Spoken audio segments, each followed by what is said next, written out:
Hi guys, it was time to get the old laser repaired. I got some footage of testing it. It still needs to be focused a little bit better. Wow, yeah, maybe you can see it. Trying to engrave that onto some plastic and then trying to see if I can burn or cut out a painting mask. I might try that a little bit better and a little bit bigger size to do something more of a case mod for the computer with some LED backlighting. That's a whole other thing. I'm just using the G-code sender, the Chromat. Geez, wiggling around, sorry, but yeah, it allows me to load up my Inkscape. Ooh, we lost focus, hang on. There we go. Allows me to load up my my Inkscape made G-code and send it to my custom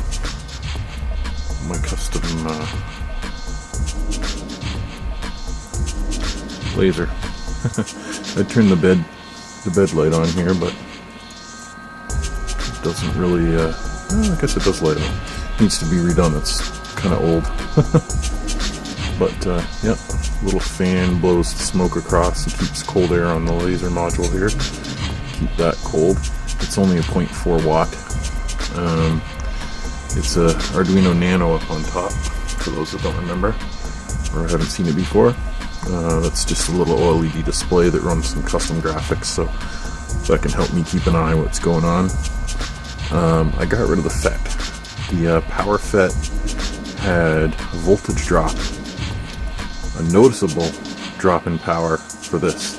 So I went back to the relay, and quite frankly, just on and off, banging on and off is fine for this low little laser. One of these days I'm probably going to spend like 120 bucks and get one of those 4 watt ones that have the TTL control circuit. That'll be pretty cool, and it should probably just bolt on right here. Maybe a little bit of a rebuild of this or cutting some metal on top, but yeah, I haven't really had to do too much to this. I'm actually going to just turn that off there. There we go. That turns the motor off. There's still power to the laser if I wanted to turn it on, but it just shuts that fan off so we can hear. Anyhow, it's was an old flatbed scanner and an old printer to give me my 2-axis and then the laser. And the laser is actually triggered on and off in G-code by negative height. Simply triggers on anything negative, anything below 0 kicks the laser on. If I had the FET running, it would be anything from 0 to -1 for the power of the old FET, but it just really wasn't working. Even at -1 and higher, which should be full on, it wasn't really giving full laser power. It is the actual power supply that runs it. I just interrupted it with a relay. This was originally supposed to be a display laser, like for light shows, but focused. As you'll see, I'm going to put some video at the end. It'll cut into paper once I get it focused. It'll properly cut the paper. A little bit of burning on this one. The focus isn't quite right. It's a bit wide. If I can tighten in that focus a little bit better, it'll even cut this white paper no problem.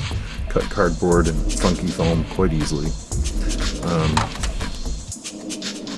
Again, you can kind of see, I don't know if you can, yeah, you can kind of see here how wide the laser focus was on that. Just a little bit too wide, about 1 millimeter wide.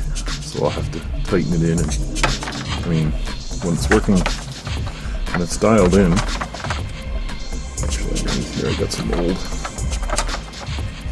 examples. It'll cut through cardboard, and you can do that simply by changing the feed rate or the number of passes. Anyhow, tiniest little update, just relocated this. Probably going to end up with the Fabricator Mini back there again, and some more work on that coming. Maybe rebuild it into a better structure, but it's working. anyhow, I'm going to put those videos at the end. Just going to be the paper and this plastic trial. And there'll be more to come on this as I get it better. Anyhow, if you like this kind of stuff, don't forget to subscribe and like. And as always, thanks for watching, and put those videos up now.